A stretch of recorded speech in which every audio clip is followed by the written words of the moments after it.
Good morning everybody, welcome back to Cilinix Crypto. Hope you're all doing great and welcome to a new video on Bitcoin. Your daily update, excuse me. Also after the interest rate decision and the press conference yesterday, we'll still do a little bit of an update on that. Not too much because I think most of you have actually seen the live stream yesterday. I live streamed during it. We'll just do a quick summary, tell you everything you need to know, but then we'll get into Bitcoin because right now the situation for Bitcoin is still, even after the big news yesterday, still very neutral. Like, it could still go both ways. I think we can all agree that over the last 2 days or so, we've seen the most bearish momentum we've seen since practically last week, Tuesday. So we're going to be talking about what that means. What that means, what that could mean in terms of a potential drop right here, and just in general what I expect. So that's what we'll do. Before we dive into that though, I do want to mention briefly that I have my own premium trading group as well. I think most of you know, but in there I share my own trades as signals, and you gain access to a chat room full of traders and my trading guides. Very valuable. If that sounds interesting, consider joining via the links down in the description. But for now, let's get into Bitcoin.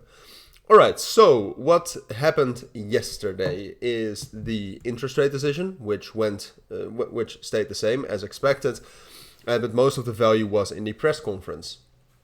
Now, the press conference itself, in my eyes, was really neutral, actually. The longer term projections, so how long the interest rates will stay high, have increased a little bit, but overall the expectation of one more hike this year, and that's it, that has stayed the same. Now what we are seeing though, and that's usually even a better indicator than just gauging it yourself, is that the dollar strength index, at least initially, at least now the first 12 to 16 hours, is respecting or is bullish. All right, it broke above 105.3. Hit some major resistance levels here, but the uptrend has not broken so far. So that means that the results overall of the interest rates were probably a little bit more bearish for Bitcoin. But what we have also seen, of course, with Bitcoin is that it has shown a lot of bullish momentum over the course of the last week. And that bullish momentum was also, even though we already expected that the results for the interest rates were going to be a bit bearish. So that's why I'm saying it's neutral, because technically I would say that Bitcoin is actually still very, very bullish. Like, let me delete this real quick, and you'll see that all of the EMAs now are our support. There's a strong resistance above us. Most of you know that. We've already talked about that earlier. Let me reset that. We've already talked about that earlier, but now technically it's still bullish.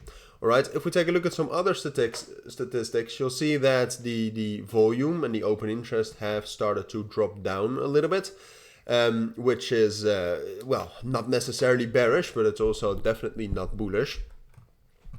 So what I would say, because of the situation right now, which, like I said, I really do believe is neutral in terms of fundamentals and technicals, is that we should wait for confirmation.